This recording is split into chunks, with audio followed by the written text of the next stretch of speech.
All right. Good afternoon, everyone. Welcome back. I hope you all enjoyed this morning's session. I certainly did. Yeah, it's been a fantastic start, and really delighted to see so many people online with us, and such a amazing collection of wisdom and experience and practice and knowledge. There must be literally hundreds of years accumulated here. Not just the the panelists and presenters themselves, but of course everybody who's attending, all the things that you're engaged in from your different roles and perspectives in this space. It's so rich and diverse and really wonderful to see. So welcome to this afternoon's session on therapeutic horticulture, healing in nature. We have three fantastic presenters who I'm going to introduce in a moment. Begin by acknowledging that we are on the lands of the sovereign peoples of the Kulin Nations, and pay my respects to elders past, present and emerging, and acknowledge all First Nations people who may be attending or listening to this either now or subsequently. So this session is really about holistic nature-based solutions to profound societal challenges. Through the lens of therapeutic horticulture, the COVID-19 garden sanctuary concept will be explored, unpacking its implications and learnings in the light of an international COVID-19 gardening survey's findings of gardening attitudes and practices during the pandemic. And we'll hear from three leading Australian researchers and practitioners, I should say, taking Australian case studies to show the multiple benefits that urban agriculture in all its diverse forms brings, such as improving wellbeing, people-nature connections and food security. So who are they? I'm going to introduce them all, and then they're going to take it away. They've got it all organised, so I am handing over to them very shortly. But first of all, we have Dr. Jonathan Kingsley, who's a senior lecturer in health promotion at the Swinburne University of Technology. Dr. Kingsley has dedicated the better part of the past decade working in Aboriginal community-controlled health organisations, government bodies, academic institutions and NGOs across Australia in the public health and community development field. Jonathan sees our natural environment as central to health and having the capacity to bridge health inequities. Very warm welcome to you, Yotti. Next, Pauline Marsh, who's a social researcher with the Centre for Rural Health at the University of Tasmania, UTAS.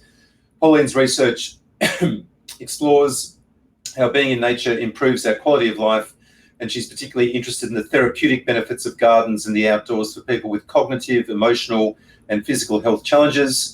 Pauline utilises methods of participatory action research, story gathering and filmmaking, and publishes in a range of academic journals. Very warm welcome to you, Pauline. And last, Phil Pettit, Community Greening Manager for the Botanic Gardens, Royal Botanic Gardens in Greater Sydney. Phil is part educator, part horticultural advisor, but principally a community development worker, relationship builder and problem solver. Phil's got over 20 years experience in the horticulture sector and has provided high-level horticultural services to the Royal Botanic Gardens, the Office of the Governor and Historic Houses Trust. Since 2010, Phil has been part of the Community Greening Program, working in partnership with many NGOs and local and state government services. Very warm welcome to you, Phil. And with all of that, I will now hand over to the three of you to co-facilitate what is a keenly anticipated session. Thank you very much. Thank you, Nick, for the introduction. Just to gauge where everyone is, I'm going to upload my presentation. Hopefully everyone can hear me as I'm presenting. Just if you can't, I can see some thumbs up, so I'm going to guess people can. So I'll just upload that presentation. And I had a bit of a slow bandwidth before, so I might have to go on mute if it doesn't work. But can everyone see the slide ahead of me? Just, yep, see some thumbs up. So my name's Dr. Jonathan Kingsley, and I'm a senior lecturer of health promotion at Swinburne University of Technology. Today we'll be, as Nick explained, talking about therapeutic horticulture and healing within nature, and specifically that's around urban gardening, community gardening, urban farming, a range of different topics that we'll explain as we go in this presentation. But as Nick did, I would like to acknowledge the traditional owners of the land on which I'm standing, Bunurong land, and pay respects to elders past and present. And like Lisa did in the chat box, it would be fantastic if people across Australia, across the world, acknowledge their Indigenous communities and lands they're on.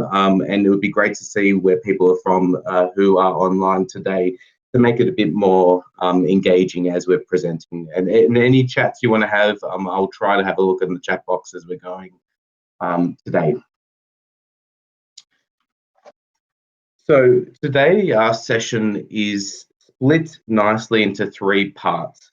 And I'll be presenting, as Nick mentioned, with 2 fantastic researchers and practitioners, Pauline and Phil, and they'll introduce themselves when they start presenting. But the sessions, I guess, will last 45 minutes of us presenting, and then 15 minutes or so of give or take of question and answers. So if you've got any questions, please populate them on the Q&A session, as you probably already know from the morning sessions we've already had.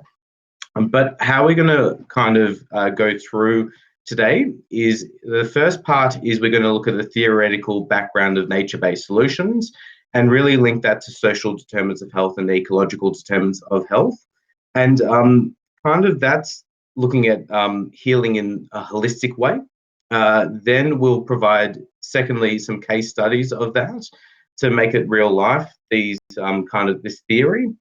And then we will, Pauline will kind of finish it off by giving some feedback on the COVID-19 Global Gardening Survey, and giving an overview of the therapeutic kind of component of that survey that we did last year.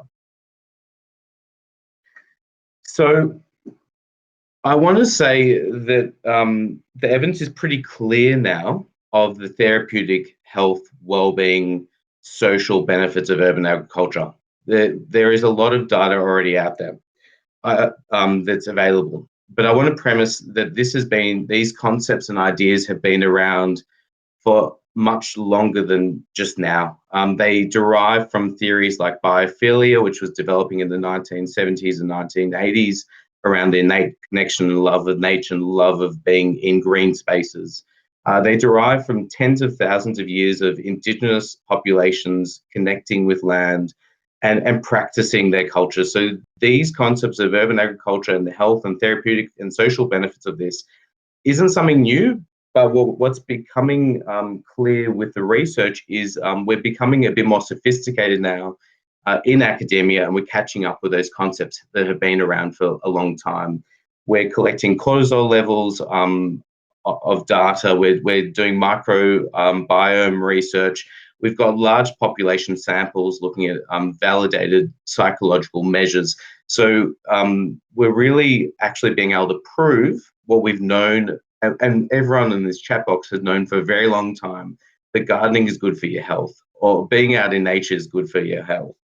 And I guess that led to an article, if anyone can see my cursor, is around the urban greening and urban forestry article.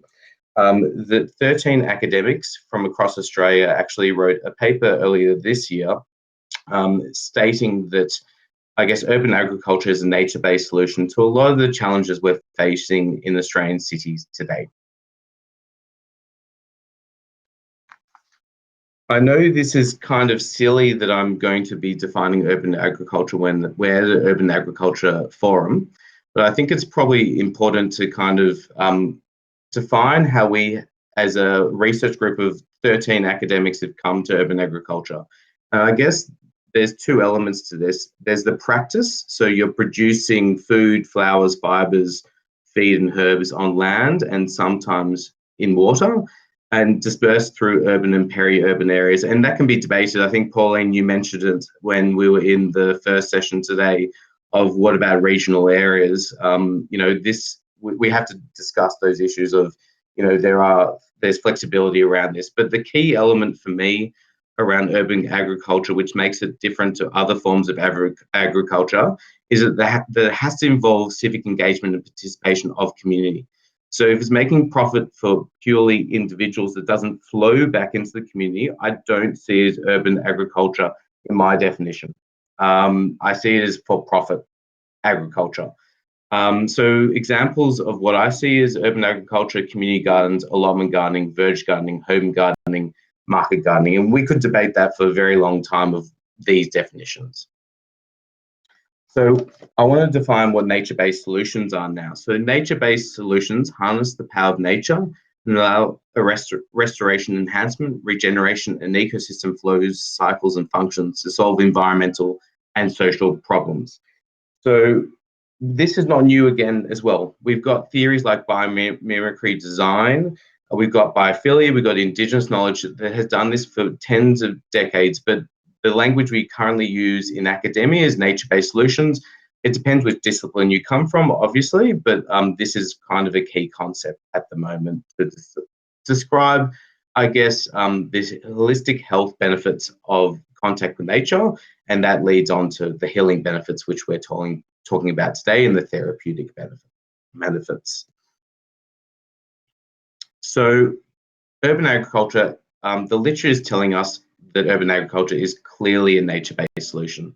There are clear ecological, social, health, and equity benefits in the literature of urban agriculture, and that it specifically involves enhancing climate change mitigation, adaptation, reducing urban heat island, and providing a sense of ecosystem services. And if you have to see the link between, if we have healthier climate, we have therapeutic benefits as well. And that's the way we look at it from a social determinants of health perspective. We also improve social cohesion, civic engagement, sense of belonging, trust and reciprocity when we have strong urban agricultural programs, which in turn improves wellbeing and therapeutic benefits. And this can, if we have effective, I guess, programs, improve food security, resilience, and education empowerment of the population you're working with and the community. If you're looking at urban agriculture from the definition I talked about, of it's not about community. There will obviously be individual benefits, but it's not purely for the individual. So what we did in our nature-based solution article that we published earlier this year was we had 3 case studies to showcase urban agriculture as a nature-based solution. They came from Brisbane, they came from Sydney, and also a town just outside of Hobart. And we developed a 7, I guess, key benefits or matrix of urban agriculture. And that matrix revolved around the benefits of the social cohesion of these case studies, well-being, food security, climate adaptation, ecosystem services, biodiversity, and aesthetic pleasure from being out and doing urban agriculture. And I'm sorry, my kids and me are gardening here. I had to kind of include a little bit of that because I guess that's fundamental to me. That improves my health and well-being. And there's kind of an educational element to that of, teaching younger generations to garden. That, it goes beyond the examples we're going to provide today in your own backyard. But the 3 case studies we developed will go through now. So the first one I will explain, and then I'll move on to Phil. So the first one was verge gardening in Brisbane. And Brisbane is a highly urban centre in Queensland with 2 million people in that population. The problem is that there's shrinking green spaces because of development. So the solution the Brisbane City Council came up with was that they would have a verge gardening guidelines they developed in 2016 to allow residents to actively participate in their verges and garden their verges. And that was an opportunity that was untapped because 1/3 of Brisbane's green spaces, and usually cities' green spaces, is made up of verge gardens. But verge gardens, as you can see on this slide, is kind of on a gradient of health. So the first verge, A, that my cursor's on, kind of is your regular verge with just grass. But verges have become more sophisticated, so you can grow vegetables on verges, which is B, and then you can have more native plants and trees, and also native shrubbery. What this does, if you do it well, is it increases biodiversity, rainwater capture, increases habitat diversity of animals, food security, and social cohesion. So that kind of gives you the ecological benefits, which then flows on to the therapeutic benefits. The case study 2 was a community greening program in Sydney, and we have Phil, who will then take you through the community greening program. And now the theoretical element is done, and we can get more into the case study practice stuff. Okay, thanks, Jonathan. Fantastic. Hopefully everyone can hear me. So just an introduction to the program. Community Greening has been going for 20 years. It's an outreach program run from the Royal Botanic Gardens in Sydney and works across the whole of New South Wales. We're funded by a variety of other government and corporate and philanthropic organisations, mainly Department of Communities and Justice currently, and Department of Social Services. So Community Greening is a suite of programs that assist and deliver in urban agriculture. So setting up community gardens, bush food gardens, community nurseries and the like, and then we support those. We work in a community development manner, so we enable community to continue to run and support these.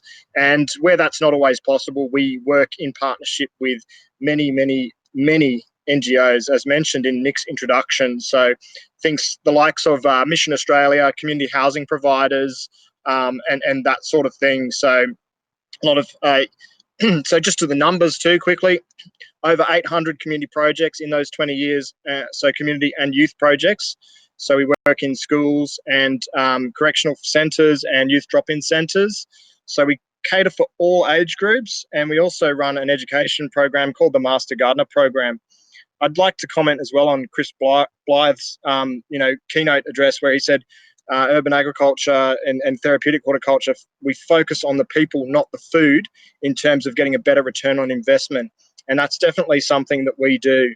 So as Jonathan mentioned, this therapeutic horticulture has been around for a long time. Gardening, caring for country and for caring for place, they're in our DNA. The enhanced feelings of well-being and confidence, are around our innate need to survive, our hunting and gathering, and being in control of our own health and well-being is extremely vital and important to our base needs, as well as things like reproducing and that sort of thing. I think that's where this sense and feeling comes from of improved well-being. And this ability to grow our own food has been lost, and particularly when we look at vulnerable communities, and that's the group that we tend to work with. So we try to improve and develop people's confidence and resilience, and we've done our own surveys as well to back up this this information, and those sort of feed into the studies that we're doing here as well. So we recently did, in addition to the surveys that will be discussed here and Sustain's fantastic survey, we did our own survey of 2,000 respondents. 300 of those were involved in the program. About 600 or 700, I think, are seeking support from us to develop projects. So that's a huge amount of work for us to continue doing. But of those 300 responses, more than 62% attend more than once per week. So they're actively engaging, and most of the people were engaging sort of several times a week. 57% of people met someone new, and 39% feel more part of their community. So there's some great statistics coming through. 40% felt less lonely. So all of these things impact our well-being. 27% were connected more to their cultural foods, and 13% of our participants in that survey identified as First Nations people. So our vulnerable communities are, those that don't necessarily always have the ability to engage in a community project and growing their own food. And it's important for programs like ours to support those people to get those health benefits, because overwhelmingly they are overrepresented in the health statistics issues.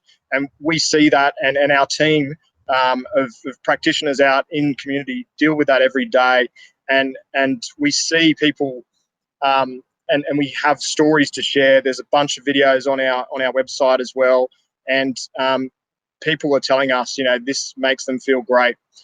This sense of being part of something greater, of enhancing their urban space and growing their own food and working together to achieve that is a real sense of accomplishment and enhanced well-being. And hopefully there's health data coming through that will back that up as well. So look, that's a bit of in a nutshell, but what we do and what we achieve.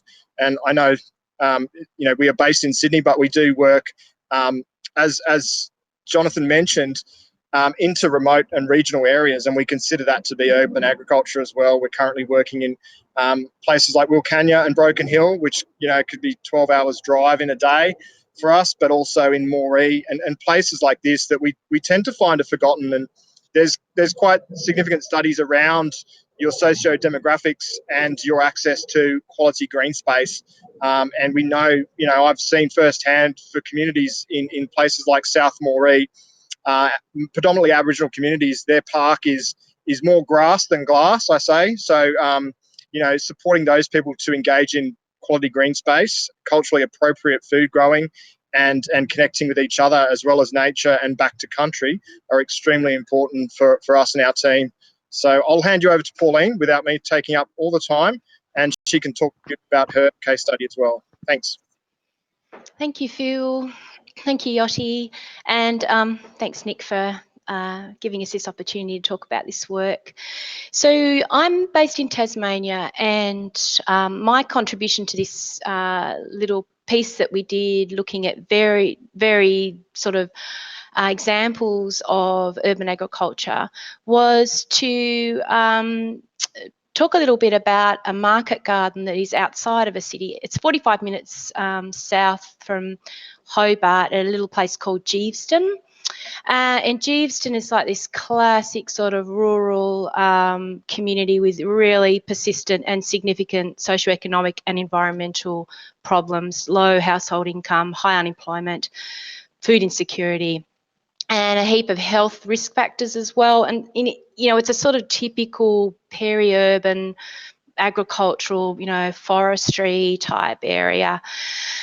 So these health challenges that have been and social challenges have been around for a long time there, but there's been a really fantastic active community house, the Geeveston Community House, that have been running a whole range of programs for many years. And what they decided to do was branch out a little bit into setting up a market garden as a platform for addressing social and economic and broader problems, health problems as well.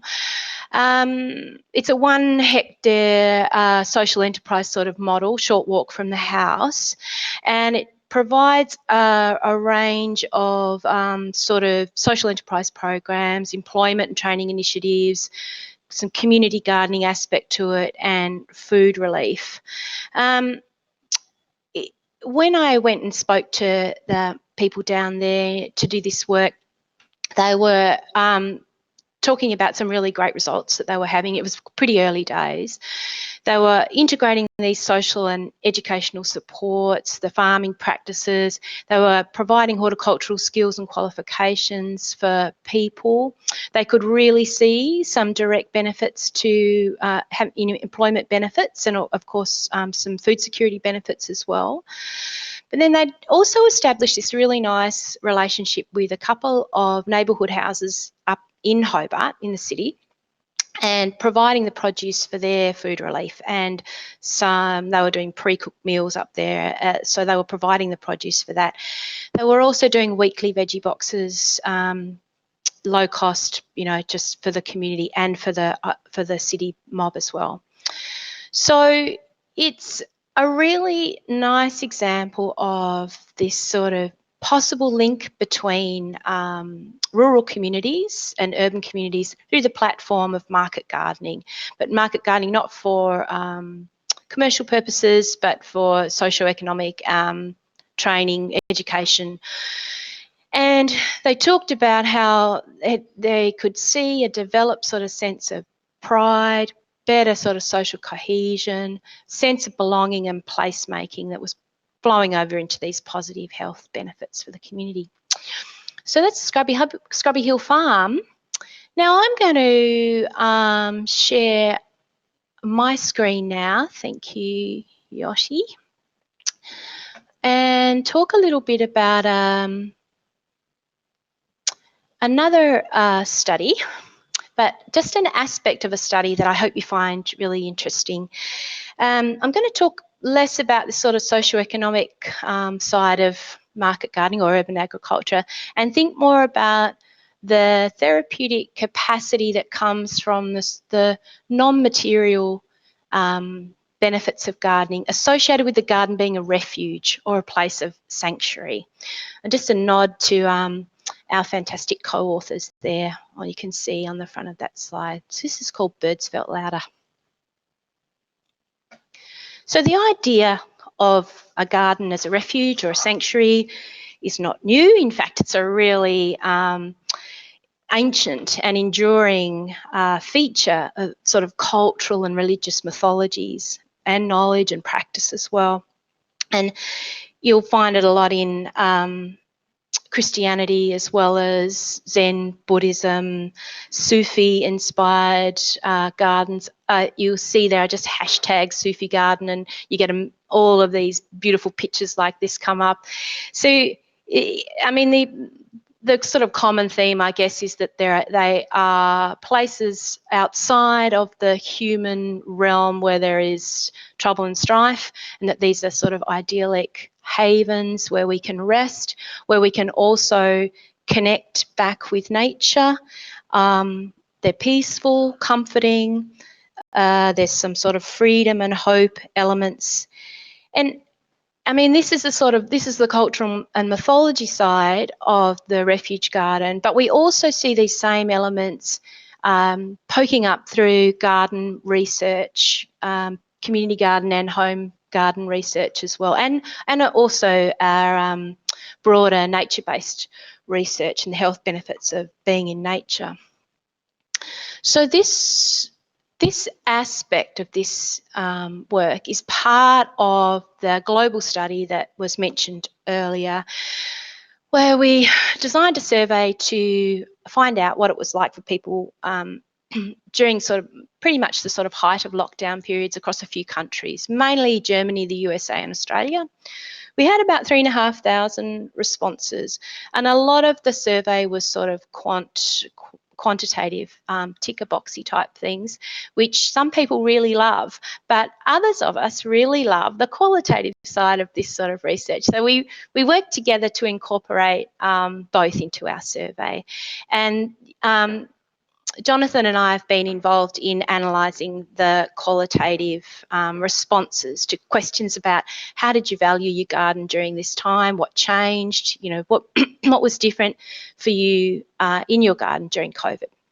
And we're currently writing up that the results of that whole survey, but I have also just focused in on a part of the qualitative, so it's a part of the survey, if you like.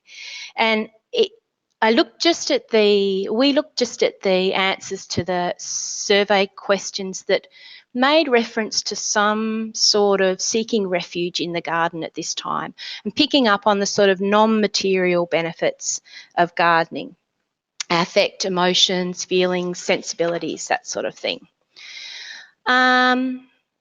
We applied a couple of theoretical frameworks. I'll just really briefly mention these. Mainly I want to talk about therapeutic landscapes theory because it's my absolute favourite, and if you haven't come across it, I highly recommend looking it up. It just basically says the therapeutic capacity of any space, outdoor, indoor, nature, gardens, is multifaceted. So it's not just design, although design can be very, very important, but it could be the people that you're with, it could be the plants in that space, the therapeutic properties of plants, the sensory plants, the history of that place, what's gone on there, what you know of, what you may not know of, but you can sense. It's just basically saying there's a heap of stuff going on. A lot of it is subjective, but there's capacity for any place to have a therapeutic benefit, if you like, or there are therapeutic aspects that we can harness through being outdoors and being in nature. The other theory that we used is non-representational theory, and oh my God, if you haven't had to deal with this, I probably wouldn't bother because it's really dense and really tricky, but it basically just gives us a framework to articulate how those non-material senses of gardening, the emotions we feel, the precognitive stuff that we feel when we're gardening or we know that has the benefit of gardening, it just gives us some language to talk about that. So we used those both in this. But anyway, more interestingly, I just want to whip through 3 of the key findings. I'll do these individually, but I'll just summarise. The first one is about the heightened experiences of beauty and peace, safety and freedom that respondents talked about in this survey. They also talked a lot about this, what we thought was a greater attunement with nature and a connection to nature from spending more time in the garden and gardening in a slightly different way. And alongside that, possibly because of that, more motivation to care for nature and the planet in general beyond the COVID backyard.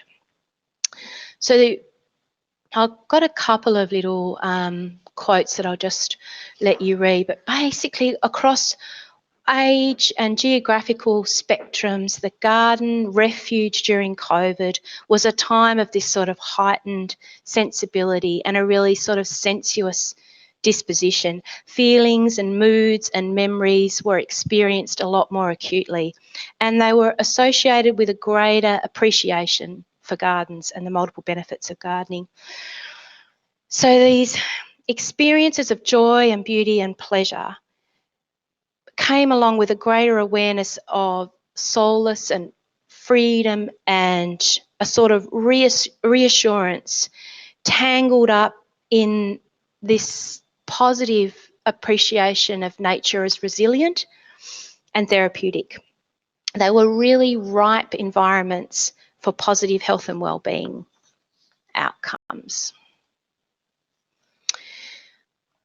And retreating and being more aware and caring in the garden was also strongly associated with this chance to reconnect with nature more broadly, and through nature connecting with oneself and with the spiritual aspect of ourselves as well.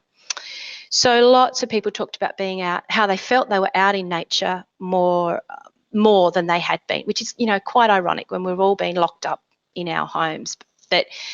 And of course, there are some equity issues around these, which we'll get to later on. But not only were they in it more often, they felt it more intensely. They felt the everything about the garden with a new intensity, a greater attunement. They talked about gardening differently too, with more awareness specifically. Birds felt louder. They demonstrated that this sort of sanctuary of a garden was correlating with what we might think about when we think about attunement with nature, but just in a little garden space for some people. And another thing that we found, we like to think they're all connected, but we're not, I guess, you know, we're unable to say whether these are sort of causal things, but it was also evident that an attunement with nature also had came along with a sense of stewardship for the world in general, for the planet. Wanting an increased desire to protect the planet, and this is not new. You'll find this in a lot of research. And I guess it's important to remember that this pandemic has come at a time when we're under greater strain from climate change, threats to biodiversity, ecological ill health, basically. So that was the context for the pandemic already. But interestingly, residential gardens are often overlooked in a lot of research that's interested in nature and health benefits. There's sort of been this conceptual distinction between the cultivated home garden and the great wilderness. And, you know, in Tasmania, we're very, very aware of that. But I think that it's probably safe to say that this is a bit of a flawed argument, and that those boundaries are really permeable, and there's a lot of slippage between the two. And I think this study has sort of confirmed that for me, that the access to nature and the benefits that come in this sort of spiritual and non-material way were felt by people in a cultivated nature, as we know is the case in wild nature as well. So, why is this all important? Well, I think perhaps the non-materiality, if you like, of gardening is a little bit overlooked for what really we think is a really genuine and important part of this sort of assemblage of our lives, and that it has a really important part to play in the therapeutic nature of horticulture and of gardening. It raises some tricky questions. They're on the right-hand side of the slide there. Possibly there are some risks about over-romanticising gardens and gardening if we want to be taken seriously by funders, and if we want to sort of start positioning ourselves in the health sphere. I think it easily dismissed as being a sort of a, very nice, thank you very much, go over there and do your garden, you little old lady, and don't bother us with your health benefits, that sort of thing. But I think that it should be taken a lot more seriously, but it also needs to incorporate these non-material, more sort of spiritual, emotional aspects if we're going to do it justice. We're wondering whether the recognition of this sort of garden therapy that everyone jumped on during COVID will survive in post-COVID times. Will we continue to give it a priority in our lives? And of course, there are some implications for health equities that emerge from this research. Not everybody has access to a garden, and that means that the therapeutic benefits are the privilege of those who do have a backyard, for example. I've popped up a couple of books there that just to sort of nicely tie in with this theme that you may be interested in checking out. Okay, that is pretty much how we're going for time. Not too bad. Please do get in touch if you don't want to join the chat now, but we're now sort of open to hearing your questions and seeing how we can answer them. Fantastic. That was really, really wonderful, Pauline, Yoti, and Phil. Thank you so much. Really important research, fantastic insights. The way you synthesised it and presented it is wonderful. I'm sure it stimulated a lot of thoughts and questions. So there was just a little one about access to the research and the survey, just a kind of like practical one. People are hungry for this kind of information. What's the timing looking like on that, Yoti? Well, so the nature-based solution research is out there. That can be found on Urban Forestry and Urban Greening. I'm happy to, if someone emails me, I'm happy to circulate that. Pauline and I are working on a number of papers. There, 3 are currently under review, so we just have to wait on the process. And if anyone knows about academia, you just don't know when things are going to drop so quickly, and we've got to be careful about how we circulate the data. We also, what we wanted to do, and we were discussing it with the research group, was to have an Australian, German, and US just summary paper, which will be 2 pages. And we're working on that now. So hopefully they'll be available in the next couple of months. But with academic journals, it's a wait and see, and I'm happy to circulate. I'm on Twitter. You can follow me on Yoti Kingsley to just see when that comes out. But happy to keep in email contact with people. Pauline, do you have anything else to add to that kind of? No, I think that's a really nice summary. Yoti, okay, thanks, Yoti. Well, we have got a question from Travis Jeffries, landscape architect with Urban Initiatives. This one for Phil.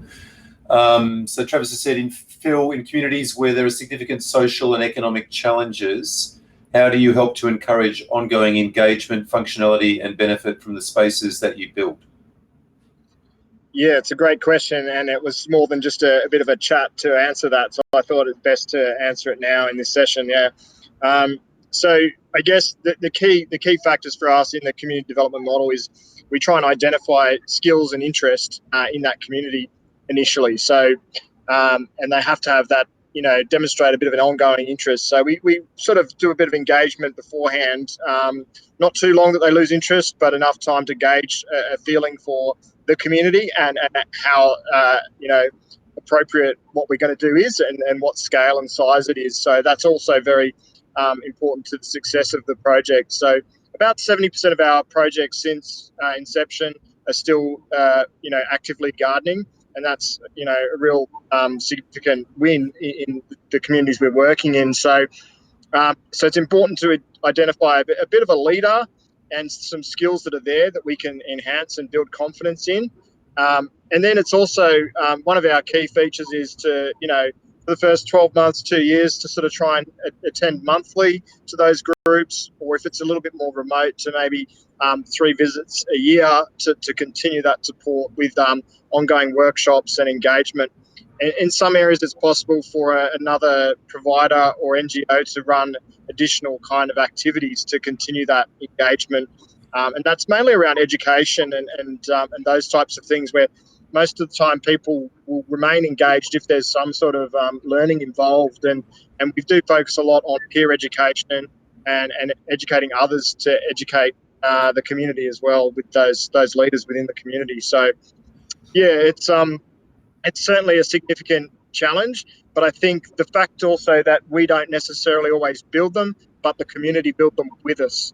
So it's that empowering them to have that change and that capacity within themselves to be empowered and involved in operating and developing that garden further, and also maintaining it. So can be quite challenging, particularly for people with disabilities and mental health conditions and chronic conditions. It's quite complex and challenging, and there isn't an easy sort of answer to that question. But I think one thing in those socioeconomic communities, it's important that you allow for breakage and vandalism potentially to occur, depending on the level of community development that's already gone on in that community. If there's not been a lot, then it's likely that there could be some damage, and allowing for things to be replaced or to be structurally such that they are very, difficult to vandalise, I suppose. And that community engagement, kids, involved with artworks and things, all of those things help to, defeat that. Okay, great. Thanks for that very thorough answer, Phil. Much appreciated. So there's a question now for Pauline from Lisa Conley.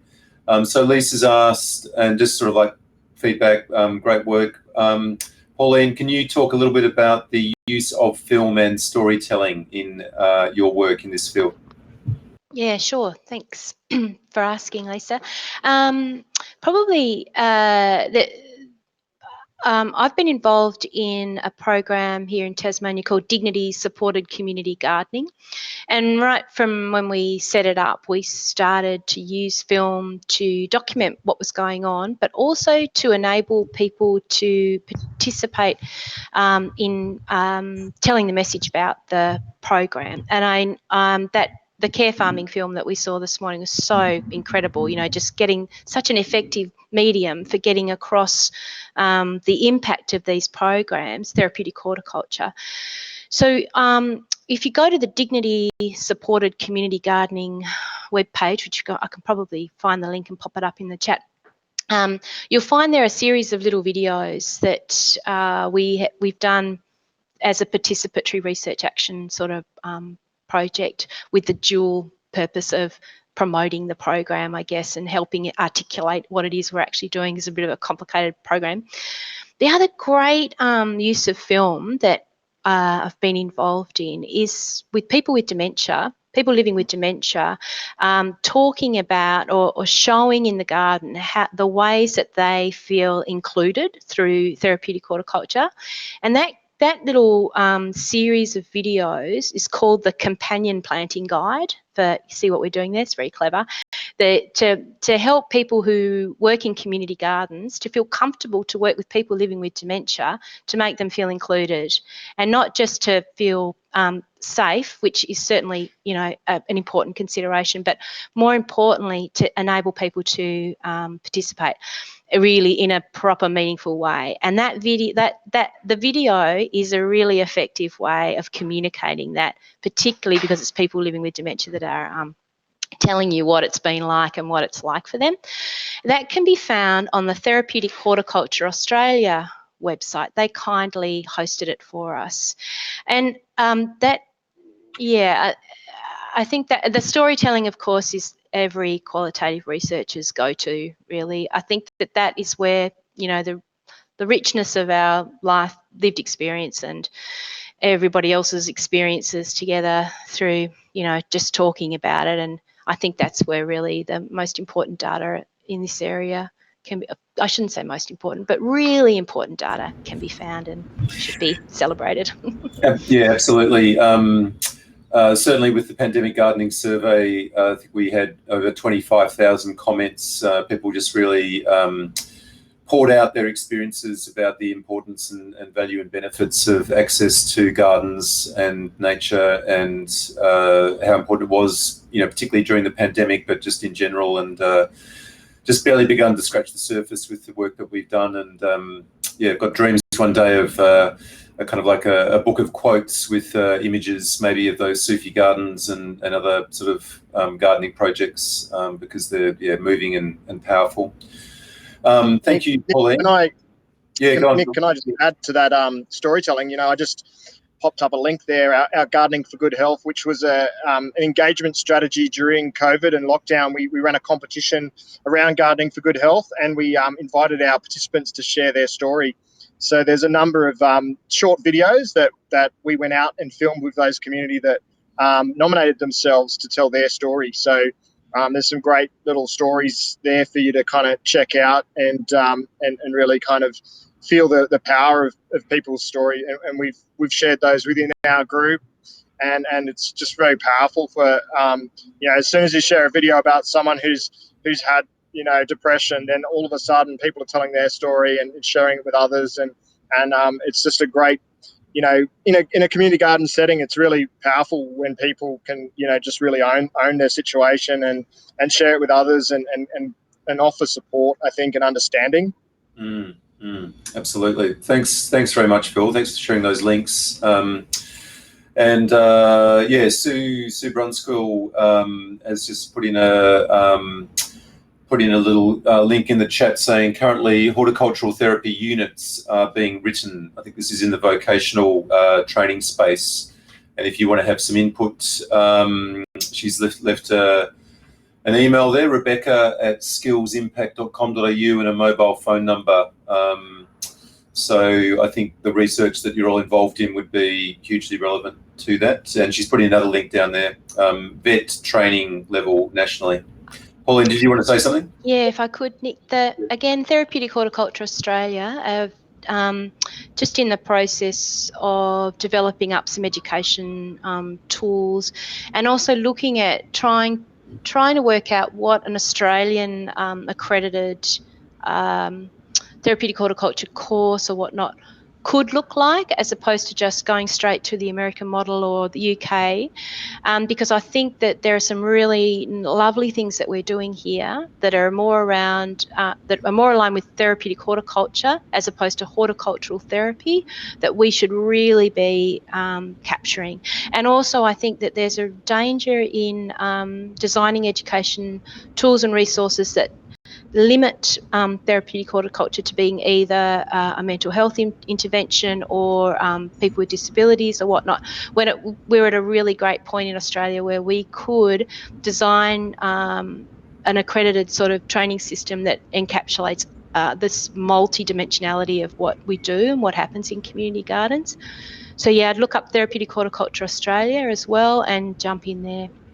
Okay, fantastic. Thanks very much, Pauline. So we have another question here. This is from from Jane Finlay, who's a Community Development Officer with the City of Maroondah, one of the local governments in the eastern suburbs of Melbourne. So she's asking, what does the panel suggest are the skill sets and education fields to work in this area? So maybe that kind of follows on from that last little conversation we're having. So any thoughts around that? I've got lots of thoughts around that. I'm sure all the panel members have lots of thoughts around that. I guess it depends on what scales you're looking at. I think going back to Phil's point of when you are developing education programs that have to be tailored for the population or groups you're working with to start with at the local level. But once you go up the scales to like a national plan, and I think we've grappled with Nick a couple of times when I gave a lecture to your students, it has to be tailored at a slightly different educational level of maybe a university degree or TAFE diploma.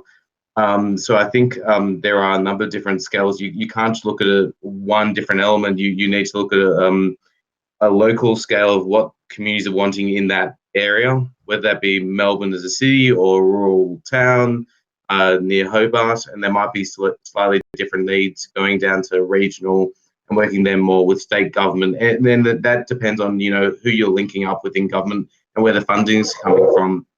And there leads to another problem that we discussed earlier today of, you know, where the funding streams come from, because that will be really where the education is targeted, because you got to get funding to do all these things as well. So you're limited in what you can teach and not teach, depending on where students are going and what's funded. So sorry, I probably didn't answer that, but you probably have to look at it along a lot of lines. Can I add something to that too? I think that there's a good argument to be made for having horticultural skills and training, that horticulture is really important to this area.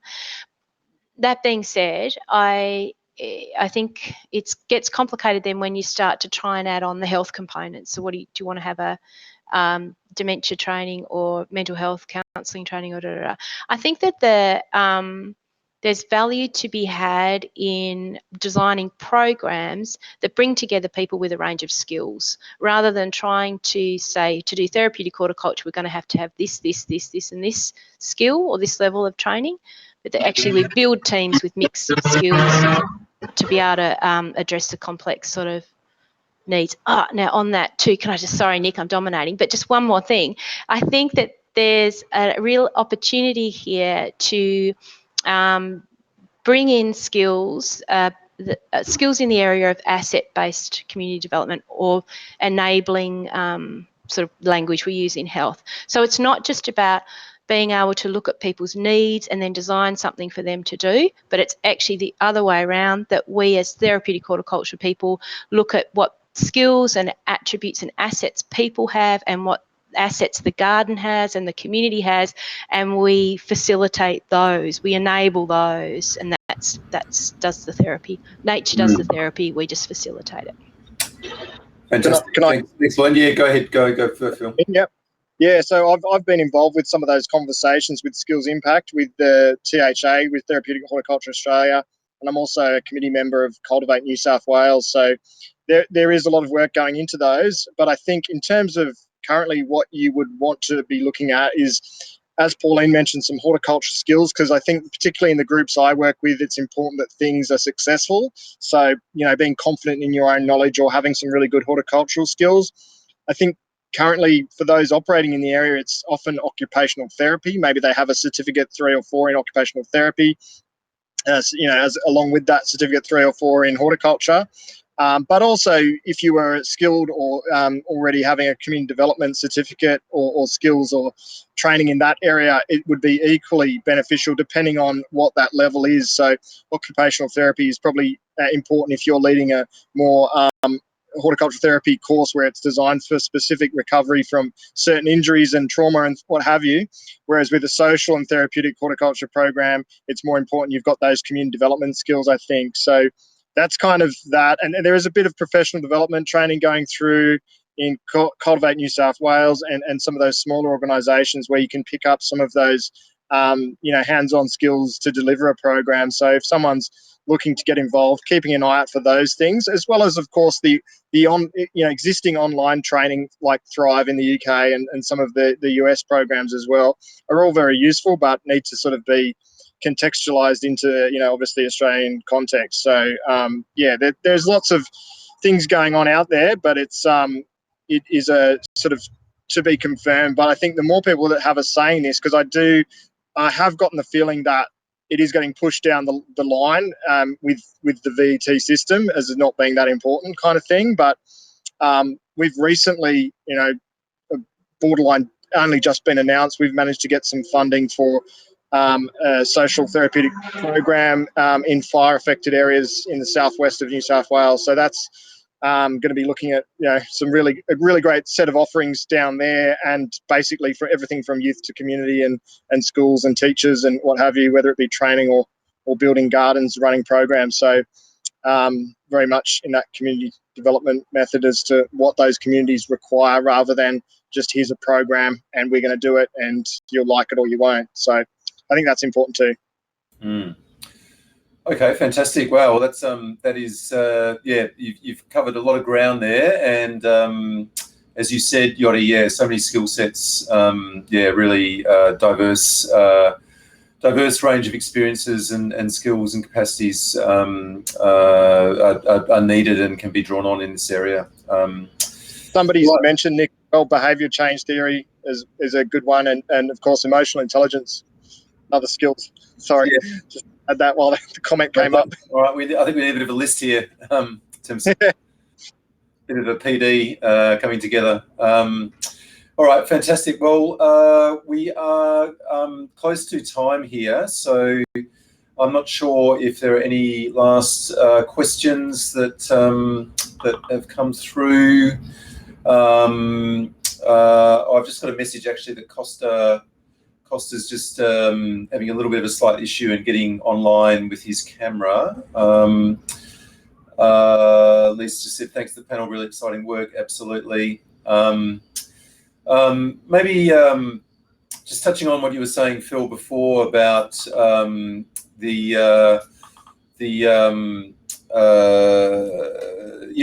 it's being positioned in the VET framework and training discussions and those kinds of things. How do we raise the profile of it? How do we? And you've just mentioned you've secured some more resourcing for South Coast work, which is fantastic.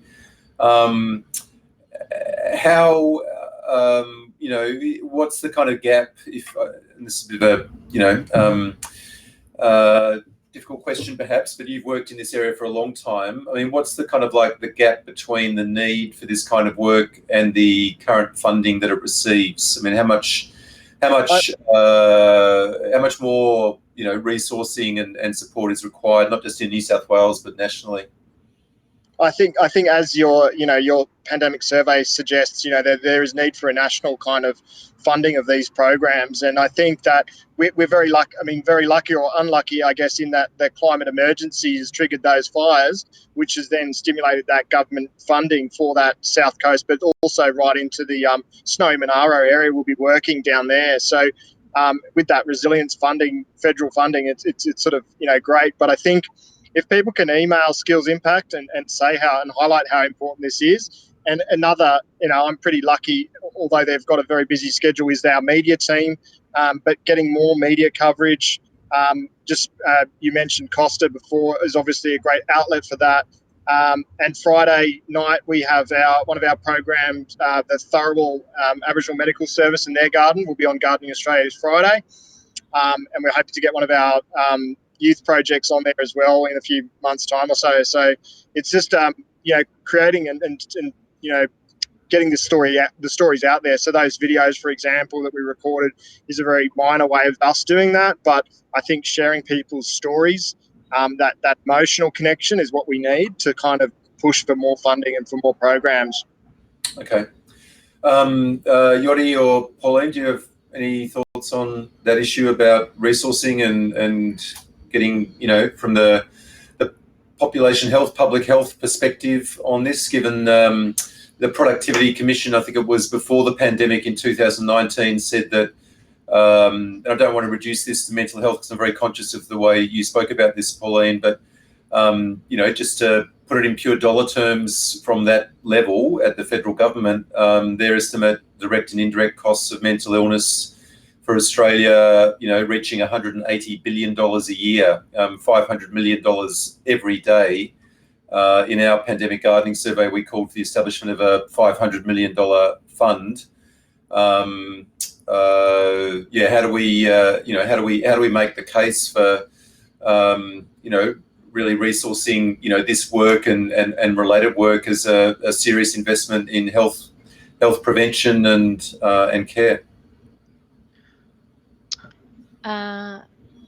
Yoshi, shall I jump in? You jump in, then I'll jump in. You collect your thoughts and I'll ramble for a bit. Actually, anyone who's been involved in community organisations know that this stuff is really hard to fund. You can get money to buy pots and equipment. You can get money for anything with kids in it, but other than that, it's pretty hard to get serious, long-term, sustainable funding where you can really make a difference. NDIS is providing a really great option for people who are savvy in that way. What I wanted to say, oh no, I've lost it. Yodi's going to jump in. Oh no. You go. No, you go in. I can't. I'll jump in and then you can go back to you. I have got it. I'll All right, so I guess I'm about to go and teach my students at Swinburne, and we teach health communication. And one of the main things there is picking the right moments and having simple messages. And often we can get complicated by trying to go into health and trying to do everything. So I think we need one clear message to go in to it, because health is complex. And we've gone through so many different elements of that. So it's picking the right moments. I think, Nick, you did it really well last year with the pandemic survey. It hit the right moment, and I think it did really well. So we need to always continually hit the right moments and have simple messages and have united messages from everyone. And that's working as a collective in this space. And sometimes we are still siloed and we still need to, I guess, unite around one clear message. Okay. I've remembered, Nick, can I just quickly say it, because it bounces off that. And I just noticed that Chris has jumped in there too. That discussion this morning about the possibility of using the term outdoor health, which I see someone has popped in the chat again, their link. The counter argument to that being too broad is that in places like Tasmania, where we don't have a critical mass in one particular field, we don't have enough people doing therapeutic horticulture, doing the animal therapy stuff, all that, we feel like we need to come in collectively under a bigger health banner in order to be recognised as a health option and get funding that way. Try and get funding through state health budget or primary health budget, national primary health budget. So yeah, that's the reason why we are sort of moving towards outdoor health and hopefully going to establish a Tasmanian chapter or something, Dan. Okay. I think there's, I'm not sure where it's up to, but some discussions I've been having with some other colleagues at UTAS, there's apparently the Premier down there has been looking at, in the context of COVID, some kind of food security strategy, looking at, food security issues in Tasmania, and maybe that's, obviously touches on health, but that's something that I think governments at the state level seem to understand now. That's, I think that's one of the things that the COVID pandemic has really made policymakers aware of at that level, and the vulnerabilities and fragilities in the food system, not just from an economic perspective, but from the community perspective, and the huge increase in demand for emergency food relief and so on. In terms of thinking about what's a unifying, clear message, and picking up your point, Yossi, I think there's something around food security, but it's got to include health. It's got to include, sustainability and climate change. That's the challenge when you're dealing with systems, is they're not simple, are they? They're multi-dimensional and all kinds of causal factors intersecting. So they resist, simplistic messaging, but then to cut through and get attention, you have to you have to get that clarity. So it's it's not an easy thing to do, but Nick, all right. have we still got time? A little bit of time, yeah. I think Costa's just grappling with his camera, so we're just Okay. waiting. Well, We're going to go back to plenary to finish up. But okay. Well, while he's fiddling about, can I? Costa's trying to see, we've got to see Costa. Can't just have his voice. We have to. Yeah, definitely. He's an ad for film, a good visual image. I just wanted to pick up on that because the Scrubby Hill Farm that we talked about before, they had told me this story that when they were doing food boxes before COVID, they were doing maybe 5 or 6 a week, little pickup. Their food relief through the house was huge. When the JobKeeper went up, and people finally received, a more of an income on unemployment benefit, food boxes went up to over 25 a week or something. A food relief stopped. The food relief stopped. So there's a great link there between autonomy, income, Yeah. I mean, that's just common sense, isn't it? If you allow people to have a dignified level of income, then the reliance on those emergency food services are just going to reduce. It's been long known that there's a lot of stigma and shame attached to accessing food in that way around issues of quality, and I think that's certainly part of our agenda. I know the Right to Food Coalition speak very strongly about this as well. The need to move the country away from where it's been going over many years, not just during COVID, but for many years prior to that, with increasing reliance on these food banks and emergency food relief agencies, which is not to, of course, to devalue the work they do. It's absolutely vital, unfortunately, but they were supposed to be a temporary solution to a temporary problem 30 or 40 years ago when they were first established, and they've just kind of grown and grown and grown since then. So I think... And Nick, they've created their own evidence by the JobKeeper, in enhancing people's, ability to buy their own food and also find work because they had more money to be able to spend on that. So I think there's statistics going around now that are creating that evidence that an improved level of social support is actually a good thing and will lead to more jobs and healthier communities. So that's pretty big. I just also on the Sue's comment on there about the Australian Industry and Skills Committee convincing them that there's jobs in this area. I know that Australian Institute of Horticulture are doing, great work in highlighting our work in giving us awards and providing awards for the, not just an award for the Botanic Gardens, but an award for the community and allowing our community members to go along and accept awards to highlight the work in therapeutic horticulture. So I think the more that industry, like landscape architecture and all of those types of things promote this work and so if you've got stories to share, get them out there to those industry, areas so that people become aware of this as a job for them in the future, and so that we're more likely to get this VET training package as well. Okay, they're great points, Phil. Thank you. And just a couple of other comments in the chat.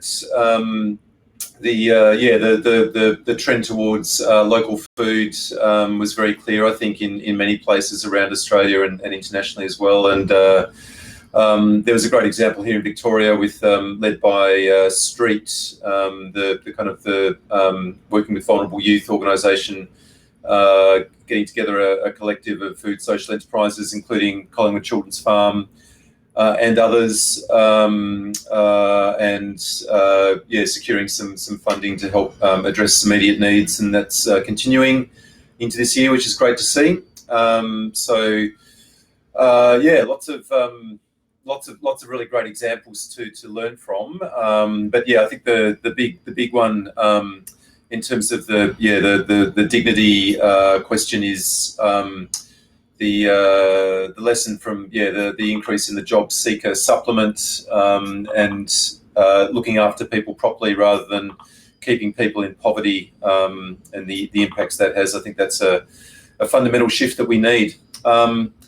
All right, I think Costa is. I've just got the message that he is now ready and able to go. So thank you, huge thank you again to Pauline, to Yodi, to Phil. A really fantastic discussion. going to end this now, and we are going to enter the session, I think it's called Wrap Up, with Costa for some just reflections at the end of this first day of the Third National Urban Agriculture Forum. So thank you, and we'll see you in there shortly. Thanks. Thank you.